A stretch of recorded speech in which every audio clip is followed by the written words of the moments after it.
This is Docere Digest Podcast, breaking down health concepts. This podcast is brought to you by Docere Life Center. This innovative clinic is finding new solutions to the evolving challenges mankind faces in the 21st century. By utilizing cutting-edge technology and testing, they find root causes and also offer treatment with energy and nutrition. What is the mission? To dynamically change lives for the better while impacting families for generations. The information shared directly or indirectly in the Docere Digest podcast is not to be understood as or misconstrued as medical advice. This information is not a replacement for your current health provider who is acutely aware of your current health state and course of treatment. Any information shared about a product or service discussed by any host or guest on this podcast is not to be interpreted as a doctor-patient relationship.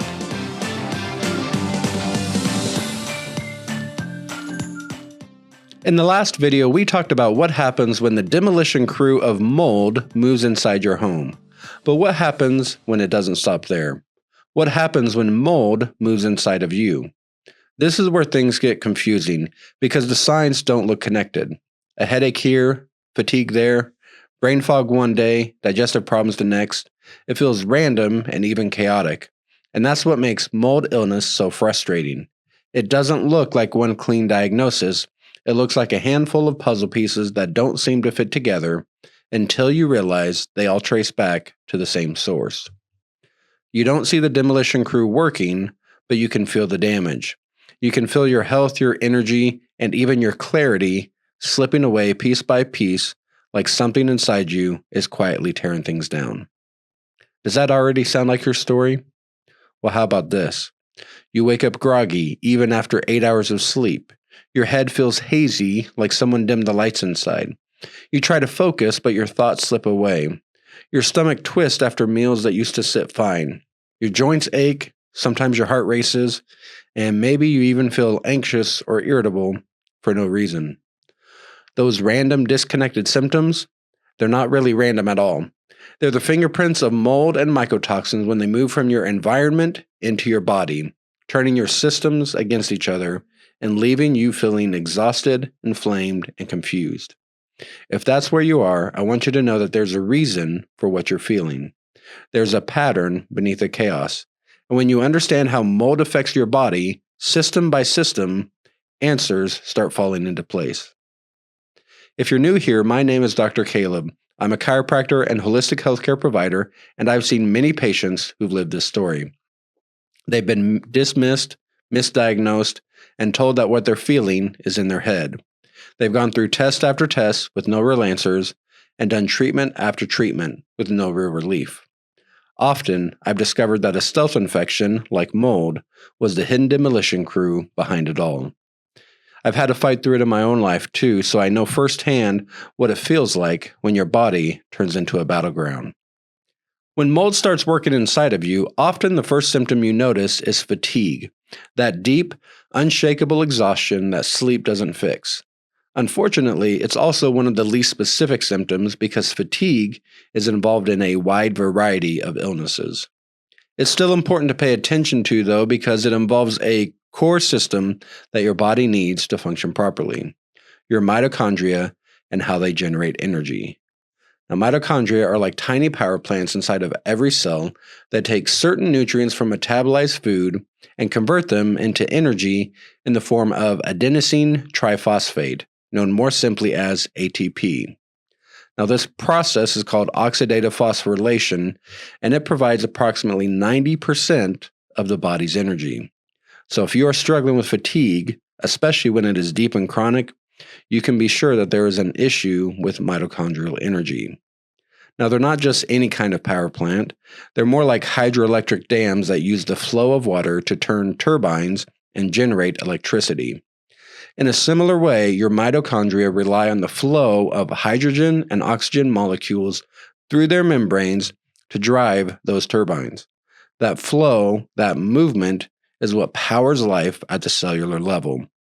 And that's also why hydration is so vital. Water, 2 hydrogens and 1 oxygen, literally provides the building blocks for this process. Without enough water, the turbines slow down and the entire grid dims. This is why my first recommendation for fatigue is always simple. Make sure you are hydrating. Many people are actually chronically dehydrated without even realizing it, especially with how much we rely on coffee and sweetened drinks, both of which dehydrate the body. Now, I'm not saying you can't enjoy your coffee.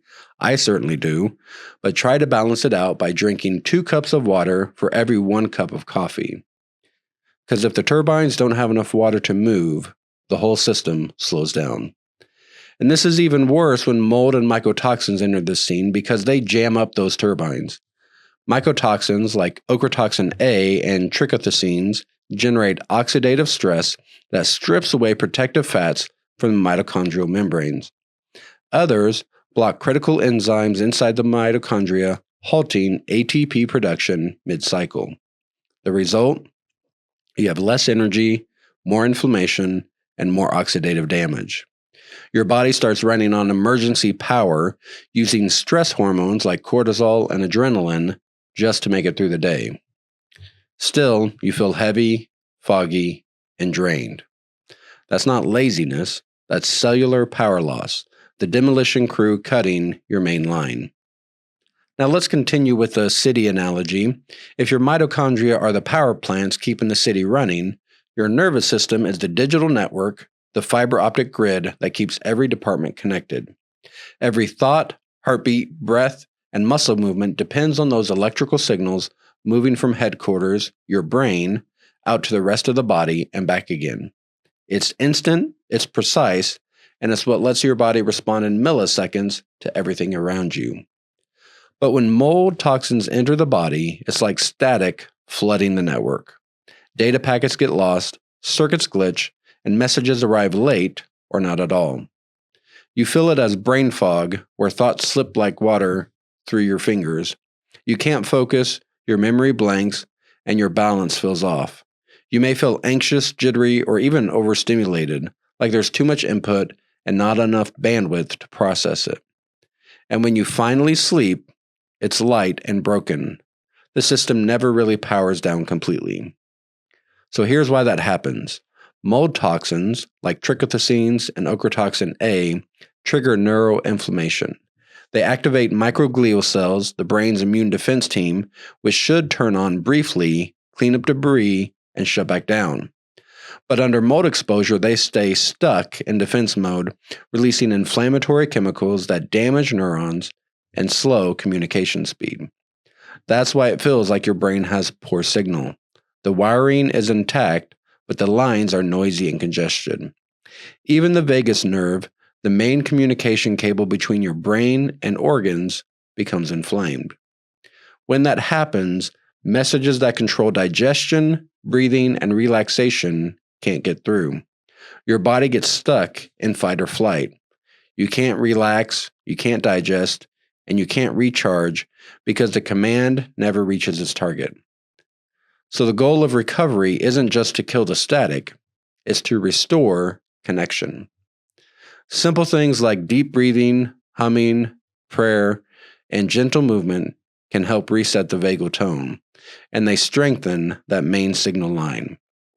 And once the static clears and communication flows freely again, your thoughts will begin to sharpen, your mood steadies, and peace returns to your internal network. If your nervous system is like the city's digital network, providing instant, lightning-fast communication, then your hormones are going to be more like the Postal Service. See, they deliver physical messages, in this case, chemical letters and packages that travel through your bloodstream. They carry instructions to every neighborhood in the body. The thyroid mails out your daily energy budget. The adrenals, they send out emergency alerts when stress hits. The pancreas delivers insulin to regulate blood sugar every time you eat. And your reproductive glands send repair orders, growth signals, and mood updates to keep things balanced. It's a slower but steadier system, designed for long-term coordination rather than instant response. But when mold enters the city, it clogs the mailroom and confuses delivery routes. Letters get delayed, packages get lost, and some messages never arrive at all. So here's how that happens. Mycotoxins, like ochratoxin A, trichothecenes, and zearalenone, cause inflammation in the hypothalamus and pituitary glands. These are the command centers that oversee the entire postal system. That inflammation disrupts how these glands release hormones, and the rest of the system follows their lead. At the same time, some mycotoxins actually mimic real hormones, and they hijack their receptors and deliver false messages. Zearalenone, for example, acts like estrogen. This can cause symptoms of estrogen dominance, menstrual irregularities, and mood swings. Others block thyroid hormone receptors or reduce their sensitivity, slowing your metabolism and leaving you feeling cold, heavy, or foggy. Meanwhile, cortisol, your main stress hormone, stays stuck in overdrive because mold keeps the body feeling like it's under attack. Eventually, that constant alarm burns out your adrenals, leaving you feeling exhausted but wired, anxious yet fatigued. It's not weakness, it's miscommunication. Your body isn't ignoring you, it's just reading the wrong mail. So we have mitochondria as the city's power plants, your nervous and hormonal systems as communication networks. Next, let's look at the sewer systems. This is going to be your detox and drainage systems. Now, it's not glamorous, but without it, the whole city becomes toxic. Your liver is the city's main treatment plant, filtering waste, breaking down chemicals, and neutralizing toxins before they're sent out for disposal. Your gallbladder is the drain valve that opens to release that waste into the digestive tract. Your kidneys act like purification towers, filtering the blood and sending waste out through urine. And your lymphatic system is the underground sewer grid, quietly collecting debris, damaged cells, and excess fluid from every street and building in the city. When everything's running smoothly, the system keeps your internal environment clean and balanced. But when mold and mycotoxins enter the picture, it's like dumping sludge into the drains and blocking every outlet at once. Here's how that happens. Mycotoxins thicken the bile, the fluid that liver uses to flush waste through the gallbladder and intestines. When that bile flow slows down, toxins can't leave. Instead, they get reabsorbed through the gut wall and recirculate through the bloodstream in what's called enterohepatic recirculation. We call it the detox-retox cycle. It's like pumping sewage back into the main water supply. Just keeps getting dirty and never really getting cleaned up. Meanwhile, the liver gets overwhelmed trying to neutralize these fat-soluble toxins. Mycotoxins such as ochratoxin A and aflatoxin can even interfere with key enzymes in the cytochrome P450 system, which regulates the detox pathways that break chemicals down. When those enzymes are blocked, the body struggles to convert those toxins into the less harmful forms that can actually be excreted from the body. So instead of clearing them out, they get stored in fat tissue, organs, and even the brain, anywhere they will cause the least immediate amount of damage. But unfortunately, over time, that storage will build up and symptoms will start to show. You might notice it as bloating or nausea after eating fatty foods. You may have puffy eyes or swelling in the hands and feet.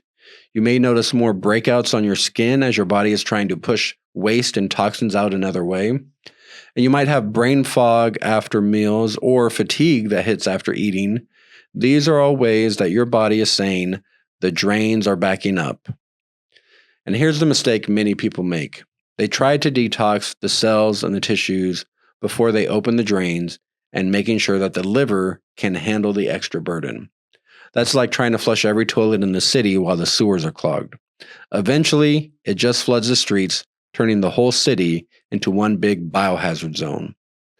So the first step isn't detoxing the cells and the tissues, it's restoring drainage flow. Again, the best starting point for this is hydration, because water is the pressure that drives the entire sewer grid. But another powerful tool is bitters. This is going to be herbs like dandelion, artichoke, gentian, and milk thistle. Their bitter taste literally stimulates bile flow, signaling the liver and gallbladder to open up and start moving waste again. Making sure the lymph system can flow is important also, but this system doesn't have its own pump. Instead, it relies on your movement to be able to move debris through the network. So this will be things like walking, stretching, even breathing deeply. All of it keeps the lymphatic fluid circulating. Now, if that isn't enough, then getting regular lymphatic massages or even using a vibe plate for 10 to 15 minutes a few times a week can help get things flowing again. Now, your detox and drainage systems are absolutely vital to your health journey, especially because we're surrounded by toxins every single day, and your body can't heal if it's sitting in what it's trying to eliminate. The cleaner the flow, the freer the body becomes to repair. The last system I want to look at today is your immune system. This system acts as both the law enforcement and the maintenance divisions of your body. It's basically the city's police force, firefighters, and cleanup crew all rolled up into one. They patrol every street, they identify threats, and they repair damage after the chaos clears. When everything runs right, the immune system knows exactly who the enemies are, where to focus its energy, and when to stand down. But mold, it doesn't fight fair. It's not a simple burglar that breaks in.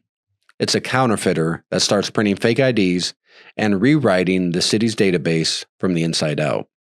It manipulates the immune system's recognition software, and suddenly, the guards don't even know who to trust. So here's what's really happening under the surface. When mycotoxins enter the body, they disrupt the way immune cells communicate. They alter cytokine signaling. These are small messenger molecules that tell immune cells where to go and how strongly to react. They're kind of like the dispatchers. Instead of clear radio commands, you get static. Some units overreact, launching full assaults against harmless tissues, while others stop responding entirely. That's how people develop both autoimmune type inflammation and immune suppression at the same time. One part of your immune force is in a full-blown riot, while the other is asleep at its post. Now, certain toxins, like gliotoxin from aspergillus, go even further. They directly suppress white blood cell formation in the bone marrow. That means fewer patrol officers are being trained and deployed, leaving your city vulnerable to every cold, sinus, infection, or viral flare that passes through. So trichothines damage bone marrow, reducing the supply of new immune cells. Meanwhile, chronic inflammation keeps your internal alarm system blaring, so the cytokine sirens never turn off. That constant alarm will drain energy, hijack focus, and break down healthy tissues over time. It's like the city never sleeps because it always thinks it's under attack. So you will feel that as fatigue, brain fog, achiness, and random flare-ups that seem to come out of nowhere. Some people get hives or histamine surges, others develop joint pain or headaches that migrate from one place to another. These are all signs of an immune system stuck in confusion, reacting to everything because it can't tell what's safe anymore. So what's the way out? You don't strengthen the immune system by making it fight harder, you restore its clarity. You calm the chaos so your defense teams can stand down and repair the damage, and that starts with removing the trigger, getting out of mold exposure or remediating the source. But it also means giving your immune system what it needs to reset its internal communication lines. Rest, because repair happens when the city sleeps. Hydration, because immune cells rely on fluid movement to travel and signal. And nutrients like vitamin C, vitamin D, zinc, and omega-3s can all be used to help rebuild and modulate immune function. Finding peace is important as well because emotional stress will flood the body with cortisol, which suppresses immune balance even more and shifts our body back into that fight or flight mode. So the goal here isn't to make your immune system stronger, it's to make it smarter again. And once the confusion clears, your internal law enforcement returns to order, the alarms go quiet, fires go out, and healing finally begins. So one woman came to me completely drained. She was having brain fog, joint pain, anxiety, and crushing fatigue. For a long time, she felt like her body was working against her instead of for her. She'd been to multiple doctors, but every test came back normal, and honestly, mold wasn't even a part of the conversation. Fortunately, we were able to find the signs of chronic mold exposure that was missed before, and it wasn't a quick process, but once we opened drainage, supported the detox systems, and restored her body's natural rhythms, she experienced significant improvement. Her energy returned, her mind cleared, and she told me, "I finally feel like myself again." See, that's what happens when you stop the demolition and crew inside and you let the body rebuild. So from this video, I want you to understand that mold doesn't just live in your walls. It can live in you as well, and it can cause chaos in your systems, confusing them, exhausting them, and draining your energy. So here's what I want you to do this week. Start paying attention to your patterns. What symptoms are involved in the way you're feeling? Do your symptoms indicate certain system dysfunctions? Are you dealing with deep-seated fatigue? Are your body's communication systems unreliable right now? Are you able to clean out the sewer, or do you feel like there are clogs and blockages, leaving you feeling swampy inside? Is your immune system fighting infections and repairing damage, or is chaos and destruction taking over your body? So these are all important clues that can guide you in your healing journey. Also, get back to the basics. Focus on hydrating, moving, breathing, letting the light in, especially in the morning, and then having dark at night, and then giving your body space to rest and reset. Because healing begins when what's stuck starts to move again. Now, mold illness can feel like uncontrollable chaos, but you don't have to face it alone. In my work, I help people uncover the hidden connections, finding where mold exposure began, how it's affecting their systems, and how to bring the body back into the rhythm. I've seen clarity return, I've seen strength come back, and I've seen people rediscover peace and joy they thought they'd lost forever. The demolition doesn't have to define you.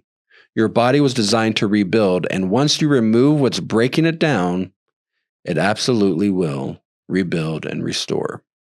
So far in this series, we have looked at how mold can be like a hidden demolition crew, causing chaos and destruction in your life. We've looked at how it can infiltrate into your home, and even how it can invade into your body and start hijacking systems.